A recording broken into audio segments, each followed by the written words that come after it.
नेमकं बैठकीत होतं?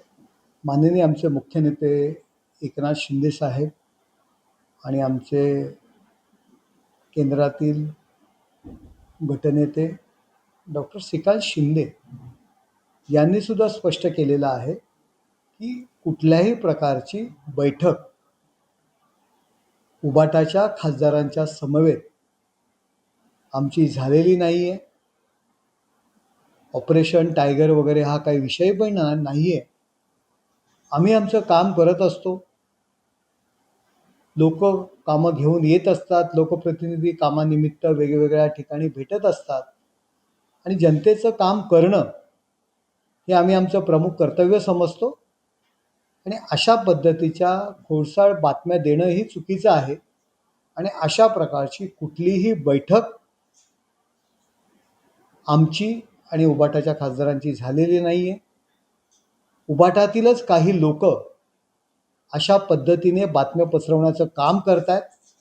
आपल्या खासदार आमदारांवरती प्रेशर आणण्याकरता अशा पद्धतीच्या बातम्या उबाटातीलच काही नेते हेतुपुरस्पर समाज माध्यमांमध्ये अशा प्रकारच्या बातम्या पसरवित आहेत. अरविंद सावंत म्हणतात की खोट्या बातम्या देणाऱ्यांवर कारवाई करा असं त्यांनी सांगितलंय. अशा पद्धतीच्या जे काही कोण देत असेल तर तुम्ही पाहून घ्या. अशा पद्धतीच्या बातम्या जर काही येत असतील, आम्ही स्वतः एकनाथ शिंदे साहेब असतील, श्रीकांत शिंदे यांनी सुद्धा सांगितलेलं आहे की अशा पद्धतीचं कुठलीही बैठक झालेली नाही आहे. आणि आता या क्षणाला आम्हाला वाटत नाही आहे, काही गरज नाही आहे काही खासदारांची किंवा त्यांच्यामधून फुटून येऊन आमच्यामध्ये बसण्याची. आता त्यांच्यामध्ये जे काही नाराजी असेल तर अशा पद्धतीने खासदार आणि आमदारांना बदनाम करणं हे उभाटाच्या नेत्यांना पटत नाही आहे आणि त्यांनी करू नये. माझी त्यांना विनंती आहे की इतके दिवस तुमच्या समवेत आहेत, परंतु त्यांची बदनामी करण्याकरता खासदारांबद्दल आमदारांबद्दल मतदारांमध्ये संभ्रम निर्माण करण्याकरता अशा पद्धतीच्या बातम्या उभाटाच्या नेत्यांनी पसरवू नये. प्रताप जाधवांनी मध्यंतरी डिनर डिप्लोमसीसाठी आमंत्रित केलं होतं. त्या संदर्भात नागेश अख्तरे असले संजय देशमुख देखील उपस्थित होते. मात्र काय वाटतं ऑपरेशन टायगर हे बघा, प्रतापराव जाधव हे महाराष्ट्रातील मंत्री म्हणून केंद्रात आहेत. एक फॉर्मॅलिटीज असते. महाराष्ट्रातील मंत्री महाराष्ट्रातील खासदारांना अन्य खासदारांना चहापाना करता बोलवत असतात. संसदेच्या कॅन्टीनमध्ये सुद्धा एक महाराष्ट्रातील खासदार म्हणून सगळेजण एकत्र असतात. जर त्यांनी चहापाना करता किंवा जेवणाकरता बोलवलं असेल, त्याच्यामध्ये राष्ट्रवादीचे सुद्धा खासदार होते, भारतीय जनता पार्टीचे खासदार होते, आमचे खासदार होते. एक महाराष्ट्रातील मंत्री आज दिल्लीमध्ये आहे, प्रत्येकाला अभिमान असतो. आणि जर त्यांनी जेवणाला बोलवलं असेल आणि त्या ठिकाणी जर काही खासदार गेले असतील तर अशा पद्धतीचा संभ्रम निर्माण करणं फार चुकीचं आहे. महाराष्ट्रीयन संस्कृती आहे. पाहुणचार हा नक्की केला जातो. प्रत्येकजण एकमेकांच्या संपर्कात असतो दिल्लीमध्ये आणि एकमेकांच्या घरी चहा पाण्याला नाश्त्याला जात असतो एकाच इमारतीमध्ये. आता तर काही बंगलो सोडले तर आता नवीन इमारतीमध्ये सर्वच खासदार आजूबाजूच्या इमारतीमध्येच राहतात.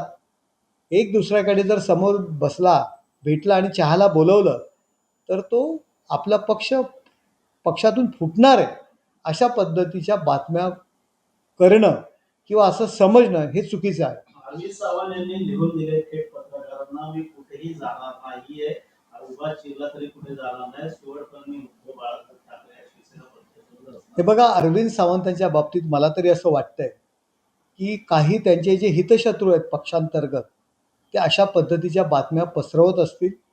त्यांच्यावर आज ही वेळ येते की माझा फोन तपासा, मी लिहून देतो, मी उभा चिरला तरी मी फुटणार नाही, ही सांगण्याची त्यांच्यावर जी वेळ आहे. मला खूप वाईट वाटतंय की पुन्हा पुन्हा त्यांना अग्निपरीक्षा का देण्याकरता कोण भाग पाडतंय.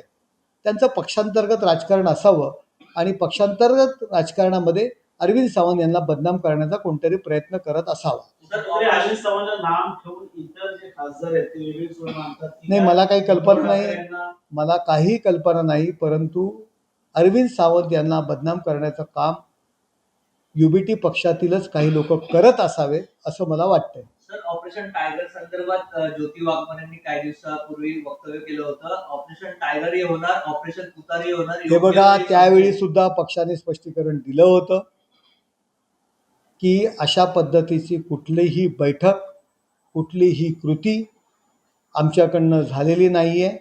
आम्हाला सध्या या सर्व गोष्टींची गरज नाही आहे. परंतु एकनाथ शिंदे साहेबांना सगळेजण एवढे घाबरत आहेत, त्यांची जी लोकप्रियता आहे त्याला सर्वजण घाबरत आहेत आणि सगळे एकनाथ शिंदे साहेबांच्या नेतृत्वावर विश्वास ठेवून एकनाथ शिंदे साहेबांकडे जातील ही भीती वेगवेगळ्या पक्षातील नेत्यांना आहे. म्हणून तेच आपल्या लोकप्रतिनिधींवरती अविश्वास निर्माण व्हावा म्हणून अशा पद्धतीच्या बातम्या पसरवित आहेत. जेव्हा जेव्हा शिंदे साहेब दिल्लीत जातात काही ना काही डोकं करत असतो, मात्र बजेटच्या वेळेस गेले आणि त्याच्यानंतर डिप्लोमसी आणि त्यानंतर वातावरणामध्ये बदल दिसून येत तरी शिवसेनेमध्ये प्रतापराव जाधवांकडे डिनरला गेले म्हणून जर अशा काही पद्धतीच्या बातम्या असतील तर मी रोज सर्व पक्षीय खासदारांसमवेत संसदेच्या कॅन्टीनमध्ये आम्ही नाश्ता घेत असतो, चहा घेत असतो, जेवायला एकत्र असतो. असं नसतं हो. त्या ठिकाणी दिल्लीमध्ये जेव्हा महाराष्ट्रातील खासदार एकमेकांसमोर येतात, थोडा वेळ आम्ही पक्ष विसरतो आणि एक मराठी माणूस, मराठी लोकप्रतिनिधी म्हणून आम्ही एकत्र असतो आणि तिथे मराठी अस्मिता ॲटोमॅटिक निर्माण होते आणि त्याकरता पक्ष सोडणं हा विषय नसतो. त्यामुळे अशा पद्धतीच्या बातम्या पसरवणं योग्य नाही. पण खासदारांना कुठेतरी निधी मिळत नाही, आमदारांना निधी मिळत नाही, त्यामुळे अनेक लोक यांचा बदल झालेला आहे. आता शिंदेकडे आलेले आहेत अनेक लोक, त्यामुळे भाजपकडे देखील गेले. तर वाटतं येणाऱ्या काळात निधी न मिळालं कारण अनेक काय मतदारसंघामध्ये. बघा, जनतेचा हा पैसा आहे आणि जनतेसाठीच हा वापरला जातो. त्यामुळे आम्हाला प्रश्न विचारण्याचा अधिकार यांना कोणाच्या बापाने दिला आहे हो? अशा पद्धतीने जर आम्हाला प्रश्न विचारत असतील, यांची काही लागीनदार आहोत का यांना उत्तर देण्याकरता? आम्ही जनतेचा पैसा आहे, जनतेकरता आम्ही तो वापरू. यांना कोणी अधिकार दिला आहे? तुम्ही तुमचा पक्ष सांभाळा ना. आणि यांच्या पक्षामध्ये नाराजी आहे त्याकडे तुम्ही एकनाथ शिंदे साहेबांना का दोषी धरता? 3 निवडणुका झाल्या, जिल्हा परिषद झाल्या, नगरपालिका झाल्या, महानगरपालिका झाल्या. अहो, बँड्रा आणि दादरमधून हे बाहेर नाही पडले आणि त्यामुळे जर त्यांच्या पक्षातील लोकप्रतिनिधी पदाधिकारी त्यांच्यावर नाराज असतील, त्याचा खापर आमच्यावर कशाला फोडता? यांना बड्डेचा केक भरवण्याकरता वेळ आहे, परंतु पक्षवाढी करता आणि आपले जे लोकप्रतिनिधी आहेत त्यांना निवडणुकीमध्ये मदत करण्याकरता सभा घेण्यासाठी सुद्धा हे लोक जात नाही आहेत, बैठका घेत नाही आहेत, मुंबईतून बाहेर पडत नाही आहेत. त्यामुळे त्यांच्या पक्षात नाराजी आहे आणि तुमच्या पक्षात नाराजी आहे याकरता लोकप्रतिनिधी एकनाथ शिंदे साहेबांकडे जाणार, लोकप्रतिनिधी फुटणार, अशा पद्धतीच्या बातम्या युबीटीचे नेतेच माध्यमांमध्ये पसरवत आहेत. आपल्या लोकप्रतिनिधीवर त्यांचा विश्वास नाही आहे.